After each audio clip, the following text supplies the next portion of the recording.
Boa noite, gente. Tudo bem com vocês? Oi, Nena. Tudo bem, minha linda? Que bom ter você na minha live hoje. Fico muito feliz. Está me ouvindo bem, Nena? A luz tá boa? Vocês estão conseguindo ver aqui, ó, o que está escrito aqui no quadro, gente? Eu sei que vai refletir um pouquinho, mas aí eu vou falando para vocês o que está escrito aqui, tá? Que bom te ver aqui, Nena. Tá me ouvindo bem, lindona? Já a gente começa. Então nós vamos amar o conteúdo que eu tenho hoje.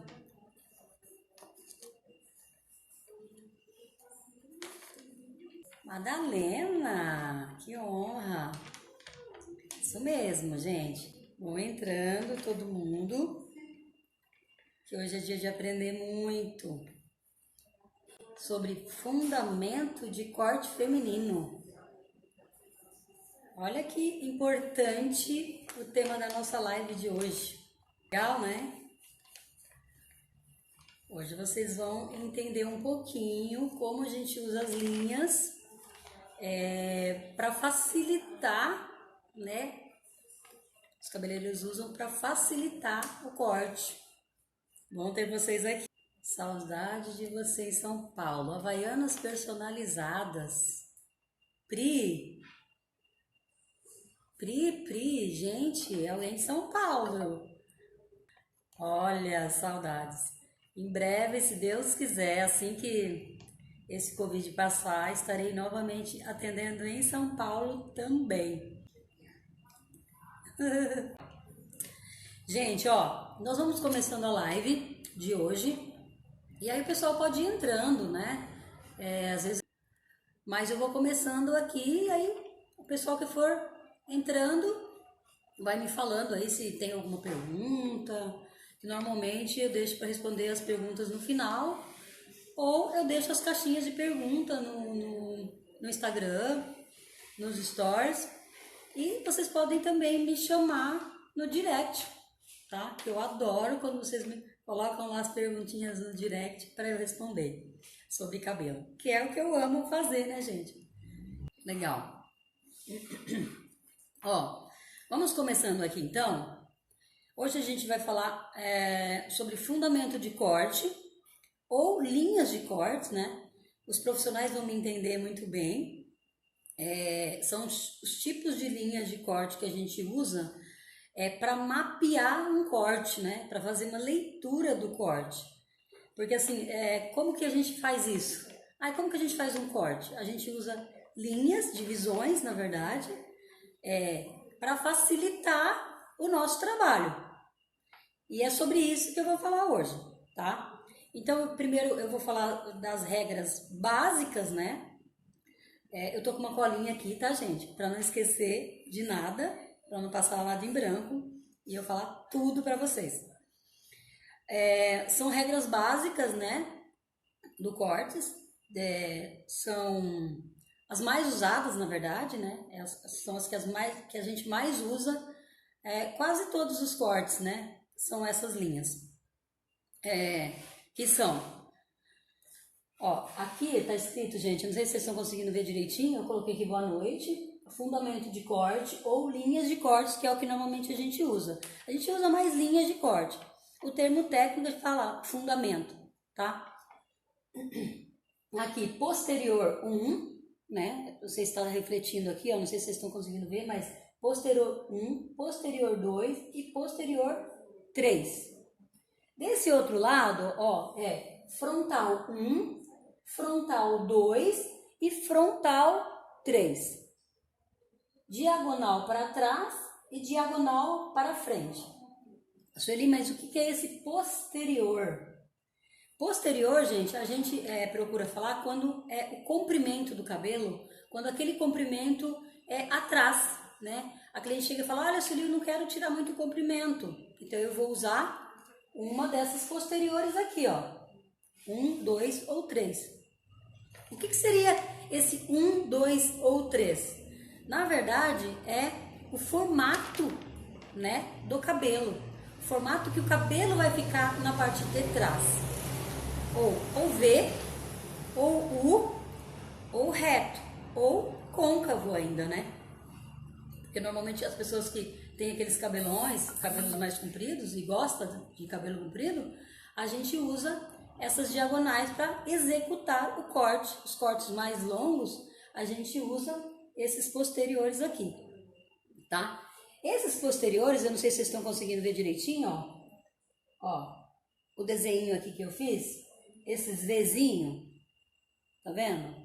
Esse Vzinho aqui é o posterior 1. Esse é o 2, esse é o 3.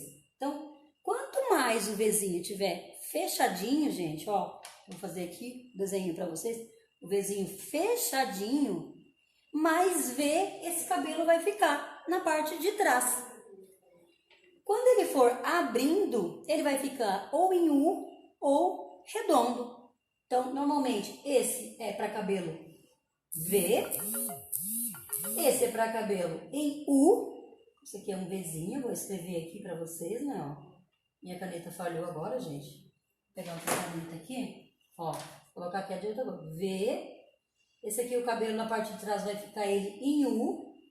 Meu U ficou muito redondo. Ó, em U, né? E aqui ele é um corte mais arredondado. Então, olha como facilita para nós cabeleireiros fazer essa divisão na hora do corte. Essa divisão ajuda a gente não errar no formato. Se uma cliente chega para você e pergunta, Su, eu quero meu cabelo em V, eu vou usar posterior 1. Se ela chega e fala, eu quero um cabelo em urso, eu gosto do formato em U, eu vou usar o posterior 2. Ah, Su, eu gosto do cabelo mais arredondado. Ou então, normalmente elas falam assim, corta reto, e aí você dá aquela arredondada nas laterais, né? Que é a parte do cabelo, né? Então, você tira aquelas pontinhas e ele acaba ficando arredondado, tá? Então, facilita bastante para nós, cabeleireiros, usar esse tipo de linha na hora do corte. E principalmente para quem está começando a cortar e não tem muita ideia de como começar um corte, né? Porque às vezes as pessoas falam assim, Su, mas como eu faço o primeiro corte? Como eu entendo o corte? Como eu falo para a cliente, olha, é assim ou é assado no corte, né? Como que eu entendo o que a cliente está me falando? Gente, normalmente você tem que conversar, sentar perto da cliente, conversar bem sobre isso, né? O formato do cabelo, principalmente para quem gosta daquele cabelão, é muito importante. Por quê? Porque dependendo do formato que ele ficar na parte de trás, você tira uma parte do cabelo que às vezes a cliente não quer. Não quer que tira. Igual normalmente o V tem aquele V bem que fica aquela pontinha bem fininha. E tem aquele V que às vezes muitas clientes minhas falam, Su, tira essa pontinha que eu não gosto dessa pontinha. Mas ela gosta daquele formato em V. Então, tudo isso também tem que ser muito bem conversado. Comprimento, gente, normalmente nesse papo que eu tô falando aqui com a cliente, você determina já isso. Olha, eu quero o meu cabelo em V. Olha, mas o seu cabelo em V vai sair essa lateral. Tudo bem para você? Se ela falar que sim, ok, sem problema nenhum. Mas você tem que explicar para ela, olha, o corte em V, essa lateral sai. O corte em U, você já protege mais as laterais. E o redondo, ainda mais.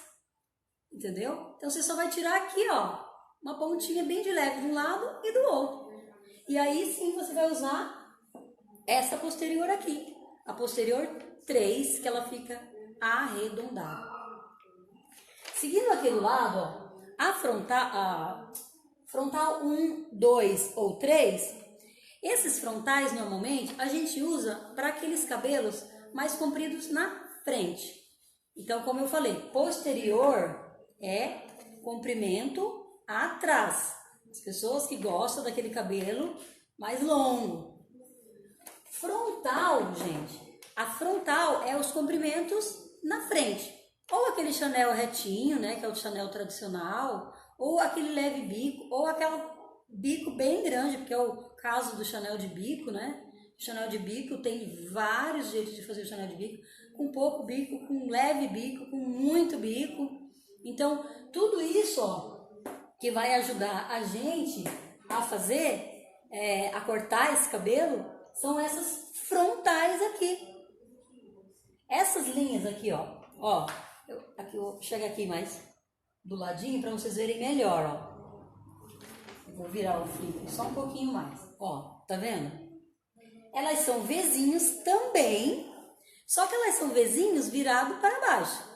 O posterior, ó, para cima. E o frontal é viradinho para baixo.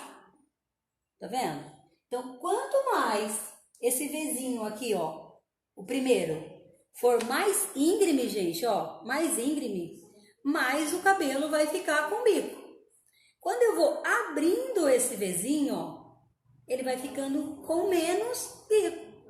Então, se eu quero um pouquinho bico, eu venho aqui e eu uso o frontal 3. Se eu quero um pouquinho mais de bico, frontal 2 ou 1. Se eu gosto daquele bico bem grande, tem que ser o frontal 1, gente, que aí ele dá aquele bico gigante. E claro que você só vai conseguir fazer um Chanel de bico, gente, se a pessoa tiver esse comprimento aqui, ó, eu digo um bico bem grande, né? Se a pessoa tiver essa lateral bem comprida, senão eu não consigo fazer esse Chanel de bico. Então, tudo isso a gente tem que explicar para a nossa cliente também. Às vezes ela chega aqui, eu já falei várias vezes, às vezes a cliente não entende. Ela fala assim, eu quero um Chanel de bico.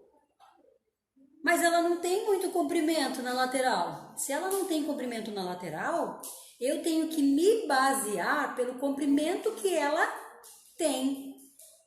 Ela tem. Então, assim, se ela quer ainda ter bico na parte da frente, ela tem que subir, elevar a parte de trás. Quando a gente eleva a parte de trás, aí sim você vai conseguindo um bico. Caso contrário, gente, não dá. Se ela tiver pouco cabelo aqui, ó, mais ou menos nesse comprimento aqui, falar assim, Su, eu quero um bico, mas eu também não quero subir a parte de trás. Eu não quero a minha nuca batida. Não tem como, gente. Ou se você só vai conseguir bico aqui se você elevar a sua nuca, entendeu? A não ser que ela fale, eu não quero a nuca batida. Você faz uma nuca mais retinha e usa o comprimento que ela tem aqui e faz o bico que você conseguir fazer com comprimento. Ela vai deixando crescer o cabelo e aí nas próximas vezes quando ela vir fazer o corte, você só vai fazer a manutenção da orelha para cá, para lá, na nuca, só a parte de trás. E você vai manter esse comprimento aqui. Só assim ela vai conseguir ter um bico maior, tá? Então, senta com a cliente, conversa direitinho com ela e fala, olha, o seu cabelo dá para fazer isso, esse tipo de corte. Ela vai entender, gente. Ela vai entender, porque comigo aqui eu converso com a minha cliente exatamente assim. Olha, eu quero um Chanel de bico. Sim, eu vou analisar o cabelo e eu vou fazer o Chanel de bico de acordo com o comprimento do cabelo dela, ok? Ah, eu quero mais bico. Então aí você vai deixando crescer, vai fazendo a manutenção, porque o Chanel de bico ele precisa ter uma manutenção, né? Pelo menos um mês e meio já tem que fazer uma manutenção. E aí você vai mantendo essa parte aqui, ok, gente? Vocês estão entendendo direitinho? Vocês estão gostando do tema de hoje? Sobe aí um monte de coraçãozinho, então, se vocês estão gostando. Legal. Olha, então, seguindo aqui, normalmente, que a gente mais usa mesmo, né? O Vzinho é pro Chanel de bico, esse Vzinho mais íngreme aqui, tá, gente? Mas você pode fazer o Vzinho subindo mais a nuca, como eu falei pra vocês. Então, assim, se ela tem mais ou menos um comprimento igual ao meu cabelo, ó. Então, se você subir a nuca dela na altura do queixo, olha só o tamanho desse bico, gente. Olha que legal. Então, assim, aqui na nuca dá pra você subir até, o ideal, né? Até mais ou menos a orelha de nuca, que fica legal. Depois disso, gente, fica desproporcional, tá? Então, eu vou recapitular aqui novamente. Aqui, posterior, 1, 2 ou 3, são para cabelos mais longos. Normalmente é para cabelo V, em U, cabelo redondo, ou ele reto, porque tem gente que fala, Su, eu quero um cabelo reto. Gente, vocês sabiam que para cortar um cabelo reto atrás, você não pode cortar ele reto? Não pode, porque senão ele vai ficar arredondado. O certo, gente, é você cortar esse cabelo, ele meio côncavo. Como que é o côncavo? Eu vou apagar aqui para vocês mostrar como que é o côncavo. Ó. O côncavo é assim, gente, ó. Tem aquele leve côncavo, tá? Que é para o cabelo ficar mais retinho. E tem aqueles côncavo que ele fica com um leve biquinho. É aquele leve biquinho que você só vê o bico quando a cliente abaixa a cabeça. Esse é o côncavo bem leve. Quando você quer aquele côncavo que normalmente é aquele corte médio, que é o blunt, tem o long bob, você tem que fazer um côncavo não tão leve, mas tem que ser côncavo. Ó, vou falar aqui pra vocês assim, ó. Tá? Ó. Ou bem assim. Vocês conseguem ver direitinho, gente, o desenho? Vocês estão conseguindo ver? Então é isso. Então muitos alunos meus falam isso. Su, eu corto o cabelo reto e o meu cabelo não fica reto. É exatamente isso. É nisso que vocês estão errando. Você acha que cortando ele reto, o cabelo vai ficar reto. E não fica, gente. Não fica, tá? É o mesmo esquema aqui, ó. Do bico aqui, tá? Então, quando eu vou cortar o bico, quanto mais eu elevar o bico para trás, mais bico eu vou ter. Quanto menos eu levar, menos bico eu vou ter. Então, assim, é muito bacana isso, quando os alunos percebem isso. Quando eu falo com os alunos, eles ficam maravilhosos. Nossa, como eu não sabia disso? Gente, ninguém nasceu sabendo, né? E é por isso que eu estou aqui para ajudar vocês, meus lindos. Tá bom? Me falem aí se vocês estão gostando do conteúdo. Eu não vi nenhum coraçãozinho ainda. Coloca aí um monte de coraçãozinho pra mim, gente. Só assim eu fico mais animada, tá? Então, eu vou falar aqui um pouquinho dos cortes, né? O Vzinho do frontal. Normalmente são os chanéis tradicional, chanel de bico. O blunt é aquele graduado, né? Que é aquela nuca que a gente vai levando a mão, tá? E tem outros também. É claro que no curso que eu vou ministrar, curso gratuito do dia 6 ao dia 12, gente, eu vou mostrar isso na prática. E é claro, vocês vão entender muito melhor. Às vezes, assim, quando o cabeleireiro já tem uma certa prática, se eu falar isso, ele vai entender com mais facilidade. As pessoas que estão começando, às vezes, têm um pouco mais de dificuldade para entender, às vezes, né, os desenhos e a parte teórica. Mas no curso gratuito, eu vou ensinar tudinho para vocês, tá? Então, entrem lá no grupo, os profissionais que estão assistindo aí, ó, tem o link lá na bio do Instagram. Entrem no grupo do curso gratuito, gente. Eu estou preparando um material sensacional para vocês. Tenho certeza que vocês vão amar, tá? Então não fica fora dessa, não, tá bom? Se vocês tiverem alguma pergunta, podem perguntar. Vou dar um tempinho pro pessoal perguntar aí. Estou vendo que tem cabeleireiro aí na live. Cabeleireiros de plantão podem fazer as suas perguntas. Por favor. Dai, não tem nenhuma perguntinha, meu amor? Gente, a Dai vive me fazendo perguntas, tá, gente? No direct. Muito legal. Hoje não tem nenhuma dúvida, Dai? Gente, ó, muito obrigada por vocês estarem aqui comigo. Adorei a nossa live. Vou repetir novamente. Se vocês tiverem qualquer dúvida depois que eu encerrar a live aqui, pode me chamar no direct. Lá no grupo, logo eu vou abrir para vocês perguntarem também. Eu acho muito bacana as pessoas virem na live, porque dá para tirar muita dúvida aqui na hora também. Eu sei que às vezes eu não consigo responder, né? Porque eu fico aqui mais focada em passar informação para vocês, tá? Mas não deixe de perguntar, podem qualquer pergunta. Sueli, mas eu acho que é uma pergunta boba. Gente, não é, tá? Pode perguntar qualquer pergunta, que às vezes a minha dúvida não é a sua dúvida. Então, perguntem, não fiquem com a dúvida, ok? Então, um beijo, eu amei estar aqui com vocês, tá? Um beijão e até mais!